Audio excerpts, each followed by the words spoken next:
कांग्रेस की हुक्मरानी के तमाम तबकात के साथ होने वाली नाइंसानियों पर एहतजाज करते हुए जिला जोगालांबा गढ़वाल से ताल्लुक़ रखने वाले बीजेपी और कांग्रेस कायदीन ने कारगुजार सदर बीआरएस के तारिक रामाराव की मौजूदगी में हैदराबाद के तेलंगाना भवन में गढ़वाल हल्के बीआरएस लीडर बॉस हनुमंतु नायडू की क़यादत में बीआरएस पार्टी में शमूलियत इख्तियार की, जिन्हें केटीआर ने गुलाबी खंडवा पहनाकर पार्टी में खैर मकदम किया। इस मौके पर मुनक़िदा तकरीब से खिताब करते हुए रियासत में बरसर इख्तिदार कांग्रेस को अपनी शदीद तनकीद का निशाना बनाते हुए कहा कि कांग्रेस हुकूमत तमाम मुहाज़ों पर नाकाम हो चुकी है।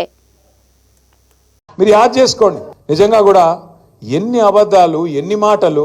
ఉరకండి, తొందరగా పోండి, పరిగెత్తుకుంటూ పోండి, బ్యాంకు గురికి తెచ్చుకోండి, 2 లక్షల రుణం నేను వస్తున్నా రాంగానే సోనియమ్మ మీద ఒట్టు మాఫీ చేస్తా అన్నాడు. డిసెంబర్ 9 నాడు సంతకం పెట్టేస్తా అన్నాడు. పిలిచిండు, బ్యాంక్ వాళ్ళని పిలిచిండు, బ్యాంక్ వాళ్ళందరిని అడిగిండు, మరి 2 లక్షల దాకా రుణం మాఫీ చేయాలంటే ఎన్ని పైసలు అవుతాయి అని అడిగిండు. ఎన్ని పైసలు అయితే అంటే వాళ్ళు అన్నారు చాలా పైసలు అవుతాయి సార్ అని వాళ్ళు చెప్పారు. చాలా అంటే ఎంత అన్నాడు. దగ్గర 50,000 కోట్లు అవుతాయి సార్, కరెక్ట్గా చెప్పాలంటే 49,500 కోట్లు అవుతాయి సార్ అని చెప్పారు. చెప్తే ముఖ్యమంత్రికి గొంతులో రాయిపడ్డట్టు అయింది. వామ్మో ఇదేమి రాని తెలియక చెప్తిమి, ఏదో ఒకటి చెప్తిమి ఎట్లా అని ఆలోచన చేసినాడు.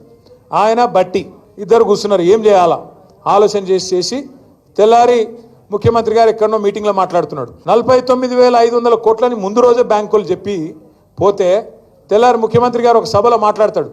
40,000 కోట్లు నేను కట్టేస్తా, ఒక్క సంవత్సరం కడుపు కట్టుకుంటే 40,000 కోట్లు కట్టి పారేస్తా అన్నాడు. 9,000 కోట్లు మింగేసిండు రాత్రికి రాత్రి. 4 రోజులు అయింది, క్యాబినెట్ మీటింగ్ పెట్టే, క్యాబినెట్కు రుణమాఫీ అని ఫైల్ తీసుకుపోయి ముఖ్యమంత్రి గారేమో 40,000 కోట్లు అని చెప్పే. 4 రోజుల తర్వాత క్యాబినెట్కు ఫైల్ పోతే రుణమాఫీ 31,000 కోట్లతోని రుణమాఫీ అని మళ్ళా సపట్లు కొట్టే, మళ్ళా 9,000 కోట్లు మింగిండు. తర్వాత మళ్ళీ చూస్తే అసెంబ్లీ పెట్టిండు, మేమందరం పోతిమి రుణమాఫీ ఏమని బడ్జెట్ పెట్టిండు. బడ్జెట్ కాడికి వచ్చే వరకు 26,000 కోట్లతోని రుణమాఫీ, మళ్ళా 5,000 కోట్లు మింగిండు. మేం పరిశాన్యమా 7 వైరాలు. మళ్ళా చూస్తే 4 రోజులకు సావు కబురు సల్లగా బట్టి గారు చెప్పే. ఎప్పుడు మళ్ళా బ్యాంకులతో మీటింగ్ పెట్టిండు. అందులో తెలుగులో మాట్లాడితే మనకు తెలుస్తుందని చెప్పి వాళ్ళతో ఇంగ్లీష్లో మాట్లాడుతున్నాడు. ఇక మన దానిలో కూడా అంతో ఇంతో ఇంగ్లీష్ వచ్చిన వాళ్ళు ఉన్నారు కదా, ఈ ప్రవీణ్ అన్న లెక్క నా లెక్క. మేము చదువుకున్నాం కొద్దిగా, బట్టన్న అంత తెలివి లేకపోవచ్చు కానీ మాకు కూడా కోస్తో కూస్తో ఉన్నది కదా. వాళ్ళకి చెప్తున్నాడు ఇంగ్లీష్లో, ఎవరు బట్టి ఇగో మేము పైసలు వేసినాం కానీ మీరు ఇంకా 11-12,000 కోట్లు కూడా ఇవ్వలేదు కదా రుణమాఫీకి అని తిడుతున్నాడు వాళ్ళని ఇంగ్లీష్లో. అంటే ఎక్కడ కథ ప్రారంభమైంది 49,500 కోట్ల కాడ, ఇచ్చింది ఎంత 11-12,000 కోట్లు. చారాన కోడికి బారాన మసాలా అంటే ఇన్నరా ఇదే.